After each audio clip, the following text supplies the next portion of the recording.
सबसे तेज। ओलावृष्टि पड़ी किसानों की बर्बादी, सरकार के इस कदम से मिलेगी राहत। अच्छी फसल का सपना देख रहे किसानों के लिए बारिश और ओलावृष्टि ने रुला कर रख दिया है। गुरुवार को हुई बारिश और ओलावृष्टि ने तबाही मचाई। खेतों में ओले की चादर बिछने से फसल तबाह हो गई है। सुबह होने पर किसानों खेत पर पहुंचे तो ओलावृष्टि से बर्बाद फसलों को देखकर भविष्य को लेकर चिंता सताने लगी। उधर मुख्यमंत्री अशोक गहलोत ने किसानों को फसल को लेकर पूरी तरह चिंतित है और किसानों को उनकी आपदा से वजह से बर्बाद हुई फसलों का मुआवजा समय पर मिले, इसको लेकर गंभीर भी है। उम्मीद है कि ओलावृष्टि के जख्मों पर जल्द ही मुआवजे का मरहम लगेगा। एक दिन पूर्व ओलावृष्टि के कारण राजस्थान के 5 जिलों में 33% से ज़्यादा फसलों को नुकसान हुआ है। इसको लेकर जिला प्रशासन और बेमौसम बारिश और ओलावृष्टि से फसलों को हुए नुकसान को लेकर रिपोर्ट तैयार की जा रही है। सरकार की हिदायत के अनुसार फसलों को हुए नुकसान का आकलन के लिए अब गिरदावरी करवाई जा रही है। सरकार की ओर से बेमौसम बरसात और ओलावृष्टि से प्रभावित सभी किसानों को उचित मुआवजा दिया जाएगा। जिला प्रशासन की ओर से संबंधित गांवों में गिरदावरी का कार्य शुरू करवा दिया गया है और अधिकारियों को तीव्रता से कार्रवाई करने के निर्देश दिए गए हैं।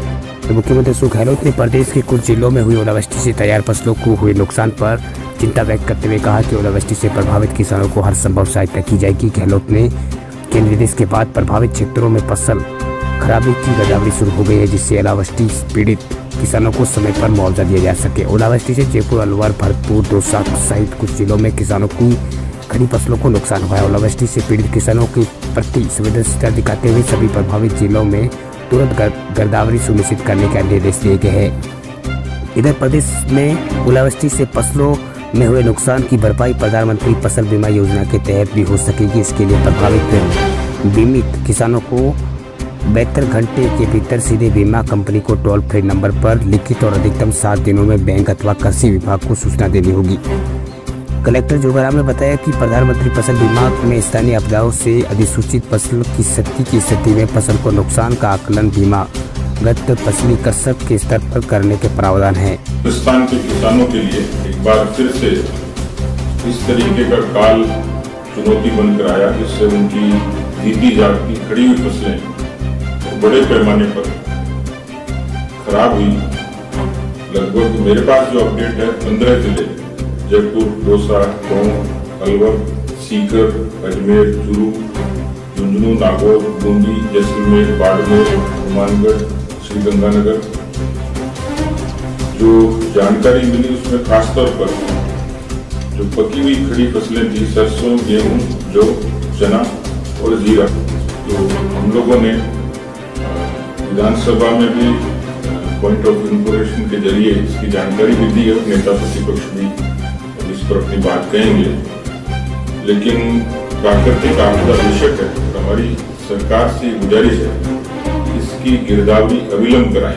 पिछले हफ्ते मैंने प्रश्न पूछा, ओलावृष्टि से संबंधित था, जिस पर सरकार का ठीक तरीके से जवाब नहीं था और उन्होंने कहा कि जितने जिलों का नाम गिना है उसमें मात्र जोधपुर जिले के और 6 गाँव के 2246 किसानों को उन्होंने बताया कि 33% से कम खराबा हुआ है।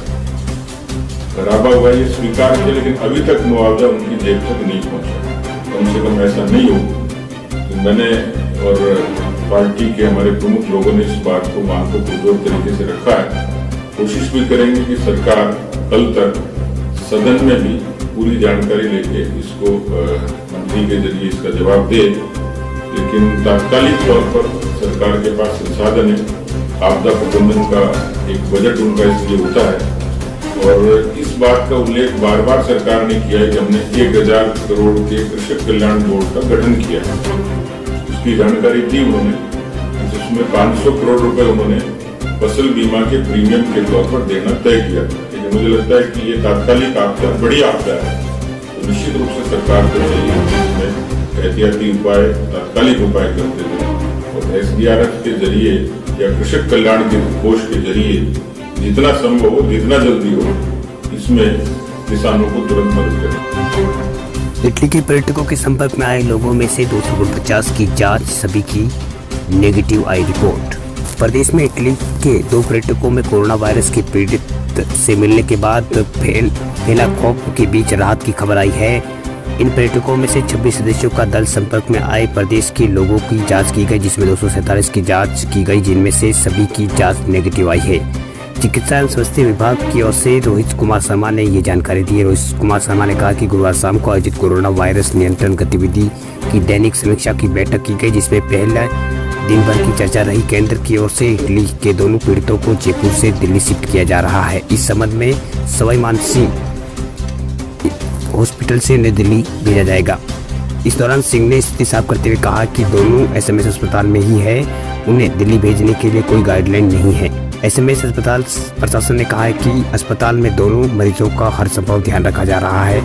यहाँ हर मेडिकल फैसिलिटी उपलब्ध है। यदि इनकी तबीयत बिगड़ती है तो इसके लिए भी सभी इंतजाम है। आपको बता दें कि प्रदेश में इटली के 23 लोगों का दल भ्रमण के लिए आया था। ये दल झुंझुनू, जैसलमेर, बीकानेर, उदयपुर और जोधपुर होते हुए 28 फरवरी को जयपुर पहुंचा था। इनमें 16 लोगों को कोरोना से पीड़ित मिले थे।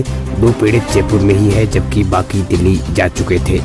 इधर माध्यमिक शिक्षा निर्देशालय के निदेशक सौरभ स्वामी ने सभी स्कूलों में कोरोना वायरस को लेकर जागरूकता अभियान चलाने के निर्देश दिए हैं। जयपुर एयरपोर्ट पर भी अब तक 26,456 यात्रियों की जांच की गई है। सांगनेर एयरपोर्ट पर भी अभी तक कुल 26,456 यात्रियों की स्क्रीनिंग की जा चुकी है। जयपुर के रमाड में 6 फैसिट अस्पताल और 42 एसएमएस मेडिकल कॉलेज में आईसीयू में 36 लोगों और पर्यटक दल के संपर्क में आए थे। इन सभी का सैंपल नेगेटिव आया है।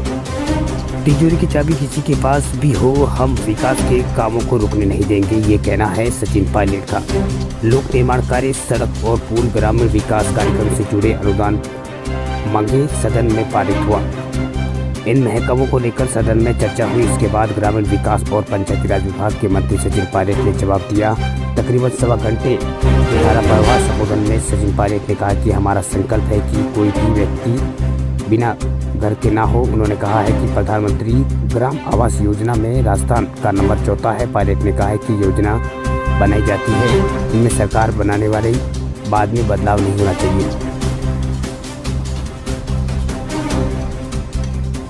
लेकिन मुझे लगा कि आज दिन भर की चर्चा बहुत सार्थक रही और आने वाले समय में राजस्थान के लिए, इन विभागों के लिए, जनता के लिए हम लोग अच्छे सुझाव देकर नई नीति निर्माण कर और लोगों को सुविधा प्राप्त करा सकते हैं।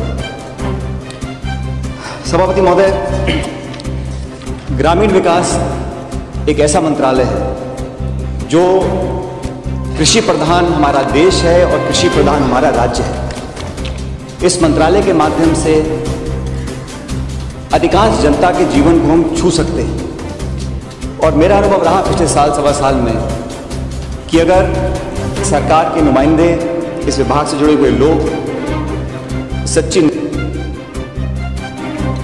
का काम करेंगे तो कोई कमी नहीं है प्रोग्राम्स की, बजट की, पॉलिसीज की, योजनाओं की, और राजस्थान के लोगों को एक बेहतर जीवन देने का काम हम लोग इस मंत्रालय के माध्यम से कर सकते हैं। सभापति महोदय,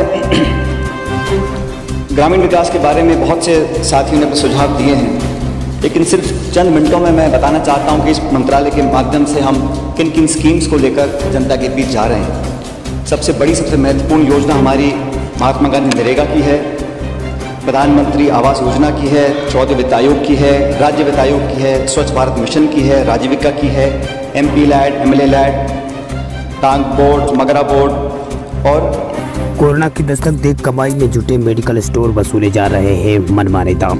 राजधानी जयपुर में कोरोना की दस्तक से आमजन जहां दहशत में है, वहीं दूसरी ओर सरकारी तंत्र की लापरवाही के चलते कुछ दवा कारोबारियों ने इसे कमाई का जरिया बना दिया है। राजधानी जयपुर में कोरोना से बचने के लिए हथियार यानी मास्क की दवा दुकानों पर उपलब्ध नहीं है। पिछले 3 दिनों की बात की जाए तो सबसे सुरक्षित N95 मास्क बाजार से गायब है। इसका विकल्प के रूप में सामान्य मास्क समेत अन्य मास्क उपलब्ध है, लेकिन इसके लिए दुकानदार मनमाने दाम वसूल रहे हैं। बाजार से मिल रही इन शिकायतों के बीच जांच पर जब टीम ने वहां पर पहुंचे तो वहां देखा कि 4 से 5 रुपए में बिकने वाले सामान्य मास्क भी बाजार में दुकानदार 10 गुना यानी 40 रुपए तक बेच रहे हैं। इस पर लोगों को दुकानदार ठग रहे हैं। कोरोना के खौफ के चलते बचाव के लिए लोग मास्क खरीद रहे हैं। कई स्कूलों ने भी बच्चों को मास्क पहनकर ही भेजने की एडवाइजरी जारी की है।